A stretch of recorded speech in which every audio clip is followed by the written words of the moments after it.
नमस्कार सभी को, फिर से स्वागत है आप और एक और वीडियो में। इस वीडियो में हम सीएसएम के बारे में बात करेंगे, सीएसएम मशीन के बारे में डिस्कस करेंगे। तो उसके पहले डिसाइड करते हैं ट्रैक मशीन कितना टाइप्स का है, ट्रैक मशीन क्या क्या है। उसके बाद सीएसएम के बारे में हम डिस्कस करेंगे डिटेल्स में। सीएसएम मशीन के कैटेगरी, उसका हाइड्रोलिक सिस्टम, इलेक्ट्रिक सिस्टम और बाकी सब मैकेनिकल सिस्टम, ड्राइव जैसे पावर फ्लो डायग्राम वगैरह होता है, उसके बारे में डिस्कस करेंगे। ट्रैक मशीन क्या है? जो मशीन ट्रक का मेंटेनेंस के लिए यूज होता है उसको ट्रक मशीन बोलते हैं। तो machine used for truck machine use for truck maintenance. Truck maintenance में क्या होता है, क्या क्या काम होता है? देखिए, relaying of new track, relaying of new track हुआ, डीप स्कैनिंग ऑफ बलास्ट,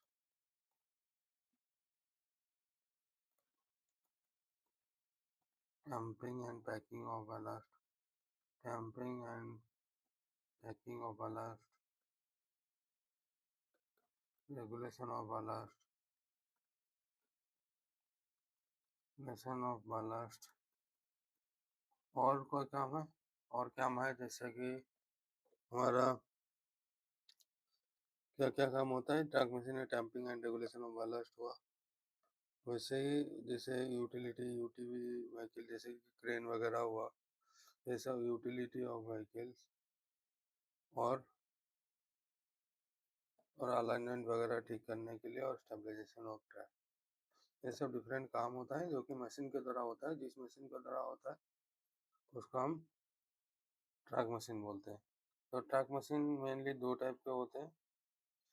एक होता है one type of truck machine is stamping machines, stamping dampers. Another is non-dampers. जो मशीन टैंपिंग करते हैं उसको हम टैंपर्स बोलते हैं। जो मशीन टैंपिंग ऑपरेशन ऑपरेशन हम करते हैं उनको नॉन टैंपर्स बोलते हैं। तो नॉन टैंपर्स में क्या क्या है? एक स्क्रीनिंग मशीन है, जैसे कि बीसीएम और एचओबीसीएम हुआ। तो एसबीसीएम, एचओबीसीएम, हाई आउटपुट वाला स्क्रीनिंग मशीन, शोल्डर वाला स्क्रीनिंग मशीन, ये सब screening of ballast. Regulation of ballast, BRM वगैरह, बालास्ट रेगुलेटिंग मशीन्स, उसमें पीबीआर, बीआरएम व्हीकल, ये सब होगा। और उसके नॉन टैपिंग में और क्या है? ट्रैक रिलेइंग ट्रेंड्स, जैसे कि टीएलई, T28 और पीक्यूआरएस, एसक्यूआरएस, ये सब मशीन हो। अदर यूटिलिटी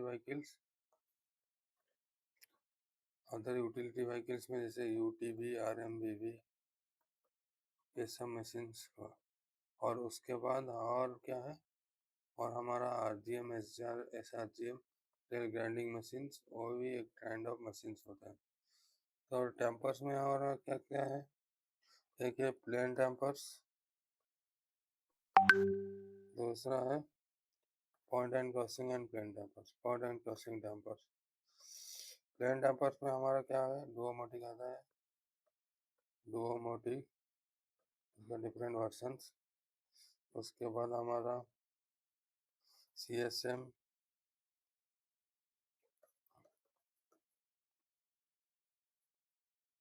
और उसके बाद हमारा सेमसम के बाद हमारा और क्या होता है? और dumping express and DT, dumping express and DT, dynamic dumping express. ये सब हमारा प्लेन ट्रक को डंपिंग करने के लिए ये सब मशीन है।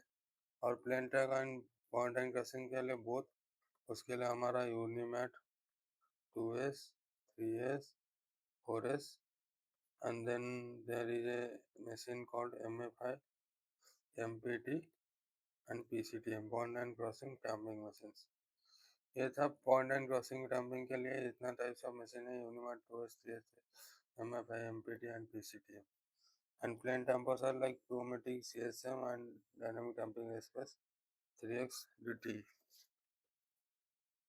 और ये सब सब प्लेन ट्रैक के लिए, ये सब पॉइंट एंड क्रॉसिंग के लिए these machines are there. These are different types of track machines. तो डंपर्स, मेनली हम डंपिंग मशीन के बारे में हम डिस्कस करेंगे। अब डंपिंग मशीन में क्या डिस्कस करेंगे?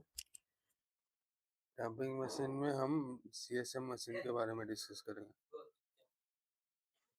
ଏଟା ବି ଆସିବ ଅଡ଼ିଓରେ ଆସିବ ଭିଡ଼ିଓରେ, ଏଗୁଡ଼ା ବି ଭିଡ଼ିଓ ଅଡ଼ିଓରେ ଆସିବ। Dumping machines, dumping machine, there will be a CSM machine. CSM machine, there will be a CSM machine. In CSM machine, it is a type of damping machine which damps packs two slippers at a time. It has 32 damping tools. उसके बारे में हम detail में discuss करेंगे। इसके विषय में damping machine का काम हो जाता है हमारा अलाइनमेंट वगैरह ठीक करना, alignment and pack the ballast, alignment and lifting and pack the ballast under sleeper. वो क्या करेगा, बलास्ट के नीचे जो स्लीपर है उसको पैक करेगा। अलाइनमेंट कैसे ठीक करेगा, using 3 point and 4 point method. हम 3 पॉइंट और 4 पॉइंट मेथड के बारे में डिफरेंट वीडियो में डिस्कस करेंगे। इस वीडियो में हम सीएसएम मशीन के स्पेसिफिकेशन के बारे में डिस्कस करेंगे। तो इस प्रेजेंटेशन में हम introduction of CSM machine, mechanical system, engine system, hydraulic system, pneumatic system, electronic system और डंपिंग यूनिट और लिफ्टिंग यूनिट के बारे में डिस्कस करेंगे। तो सीएसएम क्या है, एक सोफिस्टिकेटेड ट्रक मशीन है जो जो 1988 में प्लाजा थोरल कंपनी से बनाया था और ट्रक ज्योमेट्री को ठीक करने के लिए इंडियन रेलवे में ये मेनली यूज होता है सीएसएम मशीन। सीएसएम मशीन में क्या होता है, मेनली जो डोमेटिक है उसमें क्या होता है, हमारा मेन फ्रेम में ही डैम्पिंग यूनिट और main lifting and lining unit is present in automatic machine. Lifting and lining machine units is present in main frame. But CSM there is a advancement. So CSM में क्या हुआ, हमारा lifting and damping unit वो जो they are present in satellite frame. तो satellite frame में lifting and lining unit का हमारा जो होता है सारा चीज lifting and lining and their damping bank is present in satellite unit, satellite frame. तो सैटेलाइट फ्रेम में ये सब प्रेजेंट होता है। तो ये क्या है, when machine continuously moves and for sleeper to sleeper banging the satellite moves across. Satellite रुक रुक के चलता है और मशीन कंटिन्यूअसली चलता है। तो here machine continuous movement is earlier what happens, main frame में हमारा डैम्पिंग यूनिट और ये अगर होगा मेन फ्रेम में अगर डैम्पिंग यूनिट और हमारा जो होता है सैटेलाइट यूनिट अगर मेन टाइम में डंपिंग और लिफ्टिंग होने से वो क्या करता है, to pack certain sleepers we have to continuously stop the machines and machine stops in certain distance and again starts again stops, but in CSM it continuously works in working direction and the satellite unit stops and pack the slipper. तो इसका advantages क्या है 8 series के, इसका quality of work extend हुआ, higher working speed available है, higher comfort है क्योंकि मशीन रुक रुक नहीं चलता है, और अदर ऑपरेशन का भी इजी कंप्लीशन है। And cant potentiometer is provided in working cabin where actual count m value is entered and additional feed of count of 10 to potentiometer also required to fed in। Front tower में भी cantt machine है और working tower में भी cantt potentiometer है जो कि encoder के साथ इक्विप्ड है। ये मशीन एनकोडर्स के साथ डिस्टेंस जो एनकोड करने के लिए रहता है उसके साथ भी इक्विप्ड है। ये सीएसएम मशीन्स का इंट्रोडक्शन था ब्रीफ। उसके बाद different version of CSM machine जो कि आए हैं, एक CSM 911 947 जो वर्जन 1 है, CSM नंबर 948 से 954 वर्जन 2 है, 955 से 969 वर्जन 3 है और 968 से 984 वर्जन 4 है। तो इसका self propelled float model driving speed कितना है, सेल्फ प्रोपेल्ड और driving speed is 16 kilometre per hour, when it goes with camping coach it is 40 kilometre per hour. यह है ड्राइविंग और self propelling speed, maximum permission speed. इसमें 2 cabin होते हैं, एक ड्राइविंग केबिन जो कि फ्रंट में है, और एक वर्किंग केबिन बैक में है, जो कि जिसमें बोथ ड्राइविंग और वर्किंग हो सकता है पीछे वाला केबिन में। तो मशीन को दो पार्ट में डिवाइड करा गया है, एक है सैटेलाइट फ्रेम, एक है मेन फ्रेम। सैटेलाइट फ्रेम में क्या है, all working all working units are present in satellite frame, both lifting and landing and camping bank is present in satellite frame. It moves during working, it moves from slipper to slipper. Satellite frame is slipper to slipper motor होता है. It has one axle also, satellite axle. It is called as satellite axle. Satellite frame में एक axle लगा है जो कि satellite axle रहता है. During traveling के टाइम में satellite frame क्या होता है, main frame के साथ चलता है. मेन फ्रेम में क्या है, मेन फ्रेम में टू केबिन है, एक है वर्किंग केबिन और मेन केबिन, और एक है ड्राइव फ्रंट केबिन, जिसमें जो सारा कंट्रोल पैनल इस केबिन में फिटेड है, और ड्राइविंग एंड वर्किंग इस केबिन के थ्रू कैरी आउट किया जाता है. और इस केबिन मेन फ्रेम में 4 एक्सेल्स है, 2 powered axle, 2 idle axle, 2 power axle, 2 idle axle. ये क्या करता है, वर्किंग के टाइम कॉन्टिन्यूसली मूव करता है, और ड्राइविंग भी इससे से होता है. And there are total 5 axles, 2 powered, 3 powered and 2 idle axles. One is hydraulically powered during working, and another 2 is powered through हमारा distortion gearbox, ZF gearbox. Technical highlights क्या है, there is a gearbox which is ZF gearbox. इसमें 4-speed gearbox that is known as main gearbox also. Damping tools are present. There are 32 dumping tools which pack 2 sleepers at a time. 2 sleeper एक साथ pack कर सकता है. में 32 slippers dumping tools हैं.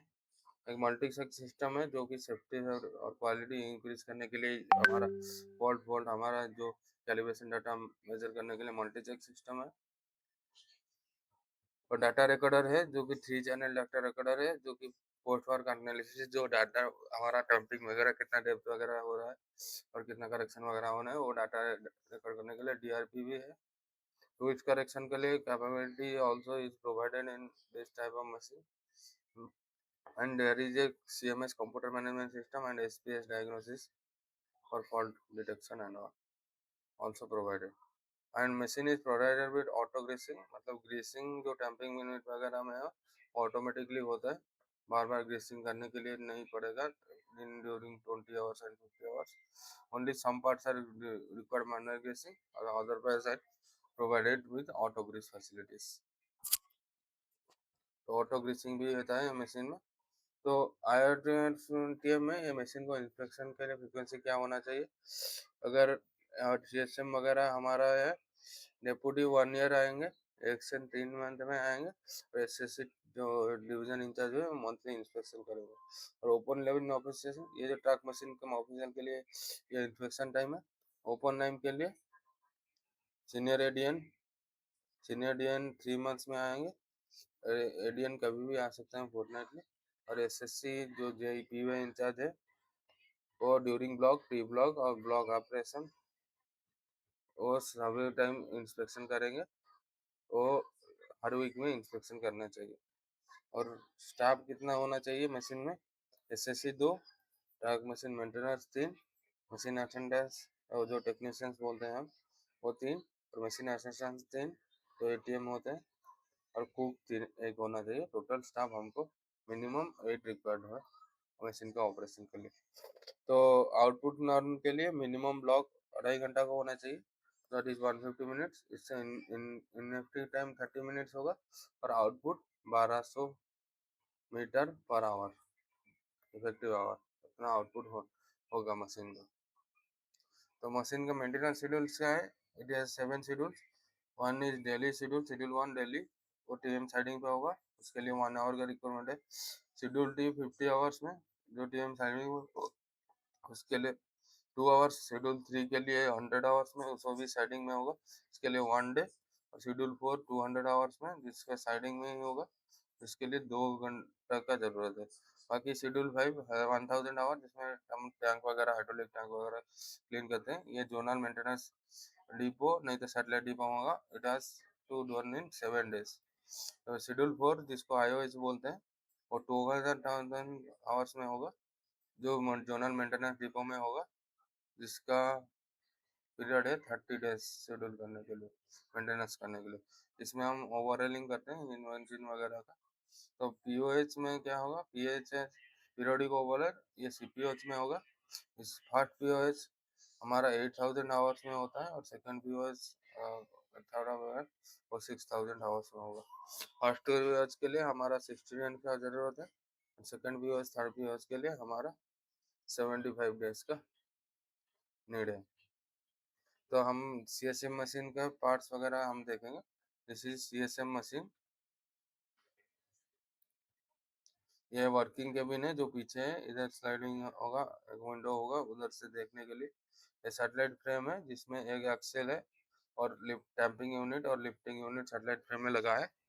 और उसके बाद ड्राइविंग केबिन है फ्रंट साइड में, और ये पावर्ड एक्सेल है जिसके डिस्ट्रीब्यूशन से जेडएफ से हमारा डिस्ट्रीब्यूशन लगा है, पावर्ड एक्सेल है। और ये भी हाइड्रोलिक पावर्ड एक्सेल है, ये आइडल एक्सेल है। ये ट्रॉलीज है, 4 ट्रॉलीज है, here 2, here 1 and here 1। there are 4 trolleys।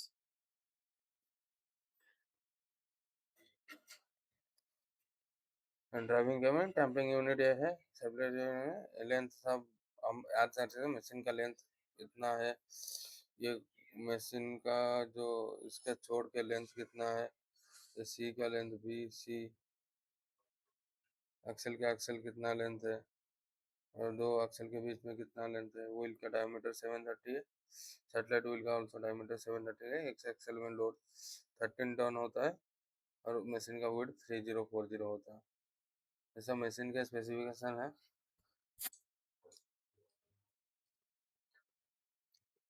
तो अब मशीन का हम फोटो में देख सकते हैं, ऐसे फ्रंट ट्रॉली इधर है, उसके बाद सैटेलाइट फ्रेम है, उसके बाद लाइनिंग ट्रॉली है, उसके बाद डैम्पिंग यूनिट, लाइनिंग यूनिट है, लाइनिंग लिफ्टिंग यूनिट है, और मेजरिंग ट्रॉली है। उसके पीछे एक ट्रॉली लगता है जो कि 4 ट्रॉली होता है, इसको हम एक्सटेंड कर सकते हैं पीछे का। तो वर्किंग केबिन है, एम फ्रेम है, इसमें इंजन वगैरह इधर रहता है, इंजन हाइड्रोलिक टैंक वगैरह इधर रहता है। तो ये वर्किंग डायरेक्शन है। ये कंपोनेंट सब फ्रंट केबिन में क्या होता है, मशीनों का operated driving position in front direction को ड्राइव करने के लिए फ्रंट केबिन होता है। वर्किंग डायरेक्शन में वर्किंग पीछे को ड्राइव करने के लिए वर्किंग केबिन, और वर्किंग केबिन में हम डैम्पिंग ऑपरेशंस वगैरह भी हैंडल कर सकते हैं। मेन फ्रेम में हमारा सेंट्रल बॉडी है जिधर इंजन वगैरह, हमारा कंट्रोल सिस्टम्स वगैरह इंस्टॉल रहते हैं, और सैटेलाइट में हमारा damping unit, lifting unit, landing unit जो कि स्लीपर के स्लीपर मूव करता है, वो सब चीज़ है। ये सीएसएम मशीन का जो कंपोनेंट लेआउट था, यह सीएसएम मशीन का कंपोनेंट है। अब मैकेनिकल कंपोनेंट्स के बारे में डिस्कस करेंगे। फोर्स व्हील्स रहता है, और रोलिंग बियरिंग एक्सेल का हाउसिंग बियरिंग में, बियरिंग हाउसिंग में रोलिंग बियरिंग लगा है। और रियर में जो बॉगी है, तो रियर साइड में जो बॉगी पीछे साइड में लगा है वो आइडल बॉगी है, जो इधर लगा है बॉगी, ये बॉगी आइडल बॉगी है। एंड दो एक्सेल जो है पावर्ड बॉगी है, फ्रंट का दो एक्सेल पावर्ड बॉगी है, जो डेडअप से डायरेक्ट डिस्ट्रीब्यूशन गियर बॉक्स में कनेक्ट हुए हैं। तो ये पावर बॉगी है। जेडएफ गियर वर्क्स का जो टाइप है वो 4WG65-2 है। गियर ऑयल का टाइप ये है, तो 45 लीटर का कैपेसिटी है। एंड जेडएफ फिल्टर का जो हाइड्रोलिक D50 25 माइक्रोन का फिल्टर लगा है जेडएफ में। तो गियर बॉक्स की जो ऑयल है उसके लिए ऑयल इतना लगता है, और एक्सेल बेस 1 ऑयल का क्वांटिटी कितना कितना है, डिस्ट्रीब्यूशन गियर बॉक्स में 12, इंटरमीडिएट गियर बॉक्स में 5, और एक्सेल गियर बॉक्स में 6.5। जो 3 पावर्ड एक्सेल है उसमें इतना गियर लगते हैं, ऑयल लगता है। तो गियर बॉक्स ऑयल का क्वांटिटी VG90 का जो ऑयल होता है SAE90 उससे ही होता है। अब हम पावर फ्लो डायग्राम को देखेंगे, जिसमें हम पावर फ्लो डायग्राम अगर देखेंगे, इधर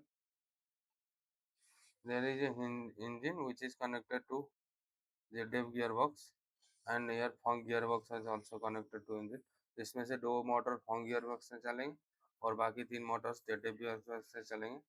और एक रिडक्शन gearbox होगा जिससे मोटर ऑपरेट कर रहा होगा, और रिडक्शन गियर बॉक्स से हमारा डिस्ट्रीब्यूशन से जब वर्किंग में टाइम में इधर से पावर फ्लो होगा। और here it is power through hydraulic motor satellite bogie and do running bogies are idle and driving bogies are transmitted from distributed gearbox to distribution, and there is an intermediate gearbox here, and these are two gear axle gearbox में होता है। तो हम driving के time power कैसे transmit होता है उसको देखते हैं। इंजन से पावर जेड से जाता है, जेड से एक पंप ऑपरेट होता है और बाकी डिस्ट्रीब्यूशन गियरबॉक्स को पावर जाता है। तो डिस्ट्रीब्यूशन से हमारा दो एक्सेल को पावर किया जाता है, टू इंटरमीडिएट एक्सेल्स, एंड गोटे एक्सेल को जाएगा to axle gearbox and another axle to intermediate axles के थ्रू अनदर एक्सेल को हमारा पावर जाएगा। तो ड्राइविंग मोड में इंजन से पावर गया जेड से हमारा डिस्ट्रीब्यूशन गियरबॉक्स से हमारा ड्राइविंग बॉगी का जो एक्सेल गियरबॉक्स है उससे पावर जाएगा टू व्हील्स। तो ये ड्राइविंग मोड है and one pump is operated. इतना वो एक ही पंप ऑपरेट होता है, बाकी सब एक्सेल्स ऑपरेट होते हैं। इन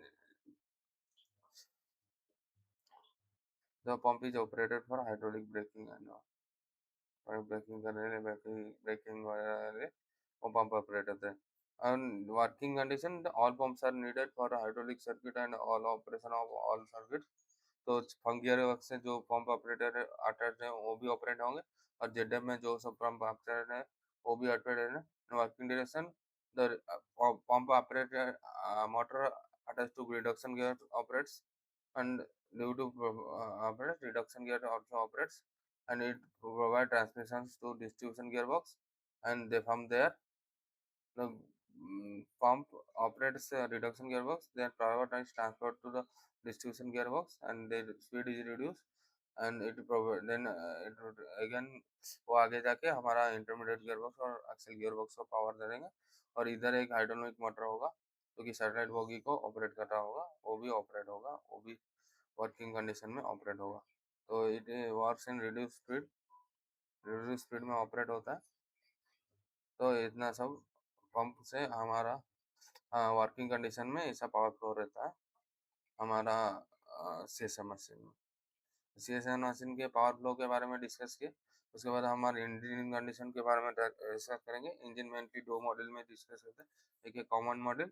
कॉमन में हमारा 220 V12 इंजन जो 12 सिलेंडर का होता है, उसका पावर 433 bhp है। अभी नया कॉमन मॉडल लगता है जिसको KTI 1115L और ये क्यूबिक इंचेस में है, 19 लीटर में जो होता है वो लीटर में है।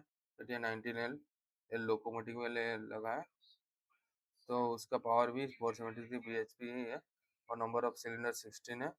टोटल पावर आउटपुट कितना है 473 bhp और 373 किलोवाट इन 21 RPM में इतना पावर दे सकता है। और इंजन का कूलिंग वाटर कूल्ड है और उसमें एक कंप्रेसर लगा है जो कि हमारा न्यूमेटिक सिस्टम को ऑपरेट करने के लिए, न्यूमेटिक सिस्टम में जो एयर प्रेशर वगैरह चाहिए होगा ब्रेक्स वगैरह के लिए, उसके ऑपरेट करने के लिए जो वो है।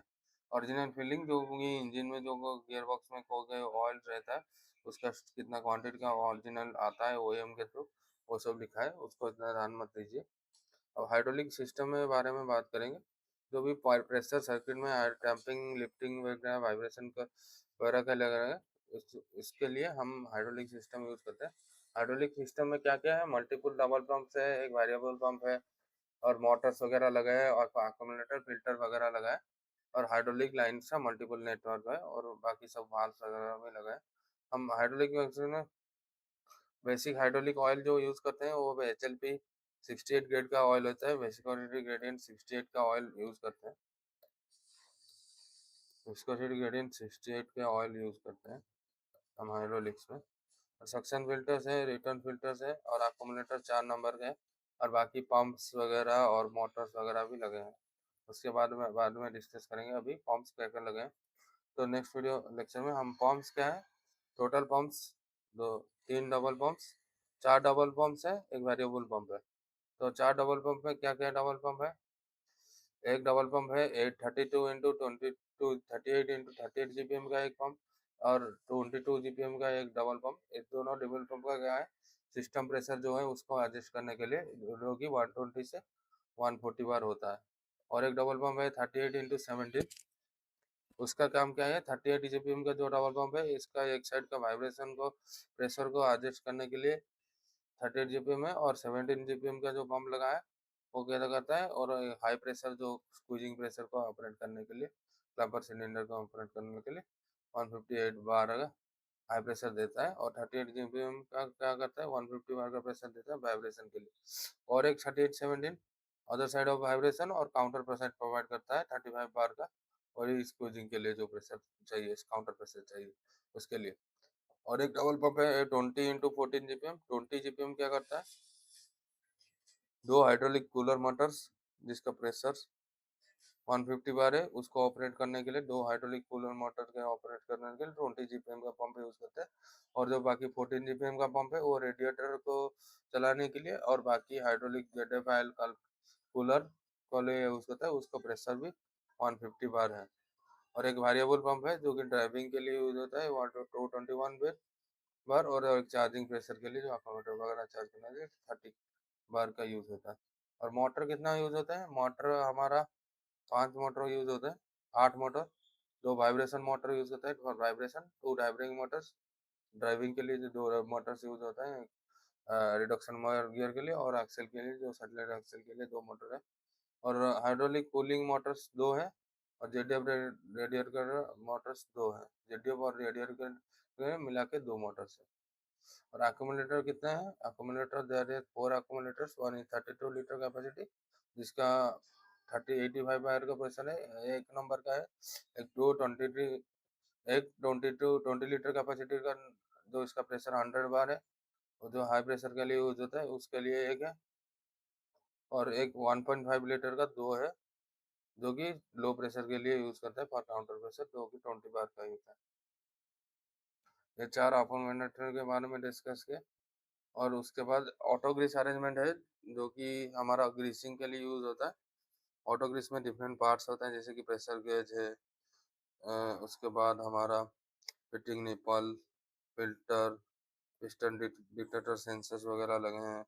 और SB12 मेन डिस्ट्रीब्यूटर लॉक, जो इस ये है SB12 मेन डिस्ट्रीब्यूटर लॉक। ये टैंक है, ट्रांसपेरेंट टैंक जिसमें 5 लीटर है। इधर फिलिंग निपल है, इधर ओसिस वगैरह है, इधर पिस्टन डॉट्स वगैरह लगा होगा, इधर प्रेशर गेज वगैरह है, स्टॉप वाल्व वगैरह लगा है, इलेक्ट्रिक कनेक्शन बॉक्स भी है इधर। तो ये सब ऑटो ग्रीस का अरेंजमेंट है। तो ऑटो ग्रीस क्या करता है, जब हमारा ग्रीसिंग का जरूरत होगा, इधर टैंक से हमारा ग्रीसिंग जाके इस SB12 से उधर से जाके हमारा जिधर जिधर ग्रीस जरूरत होगा उधर जाके ग्रीसिंग करेगा। और ये फिलिंग निपल से हम ऑटो ग्रीस में रिचार्ज कर सकते हैं। तो हाइड्रोलिक का क्या क्या स्टैंडर्ड कैलिब्रेशन डाटा है इस टेबल में आप देख सकते हैं। तो स्क्वीजिंग प्रेशर कितना होना चाहिए, सिस्टम प्रेशर कितना होना चाहिए, सारा चीज़ का प्रेशर जो लिखा रहता है। तो ये डिफरेंट टाइप का प्रेशर का आप देख सकते हैं इस PDF से।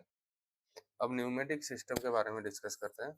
हमारा CSM मशीन का न्यूमेटिक सिस्टम कैसे होता है। न्यूमेटिक सिस्टम में एक कंप्रेसर होता है, एक अनलोडर वाल्व है, दो एयर टैंक है, और दो ब्रेक सिलेंडर है मेन मशीन का, और दो ब्रेक सिलेंडर है सेटेलाइट का। तो इतना सब न्यूमेटिक सिस्टम में हमारा यूज होता है। न्यूमेटिक मेनली एयर सिस्टम होता है, जो कंप्रेसर इंजन से कंप्रेसर लगता है, उधर से कैपेसिटी कितना है 600 लीटर्स पर मिनट। और हमारा ऑनलोडर वाल्व का प्रेशर इतना 17 बार होता है। हमारे एयर टैंक का कैपेसिटी 100 लीटर्स है। हमारा ब्रेक सिलेंडर दो डायमीटर का होता है, एक है 12 इंच, एक है 8 इंच का। तो डिफरेंट प्रेशर कितना कितना रहना चाहिए इधर लिखा है टेबल में। न्यूमेटिक सिस्टम प्रेशर हमारा 7 बार का होना चाहिए, इंटरमीडिएट प्रेशर हमारा 4 बार होना चाहिए, ब्रेक प्रेशर हमारा 3.8 बार का होना चाहिए, वर्टिकल लोड का प्रीलोड प्रेशर इतना होना चाहिए 2 बार का, और सैटेलाइट ब्रेक प्रेशर हमारा 2.5 से 5.5 बार का होना चाहिए। अब हम इलेक्ट्रिकल और इलेक्ट्रॉनिक सिस्टम जो क्या होता है उसके बारे में हम डिस्कस करेंगे। इलेक्ट्रिकल और इलेक्ट्रॉनिक सिस्टम के बारे में डिस्कस करेंगे, इसको नेक्स्ट वीडियो में डिस्कस करेंगे। आज के वीडियो में हम इतना ही डिस्कस करते हैं, उसके बाद नेक्स्ट वीडियो में हम बाकी सब चीज़ डिस्कस करेंगे। तो मिलते हैं नेक्स्ट वीडियो में।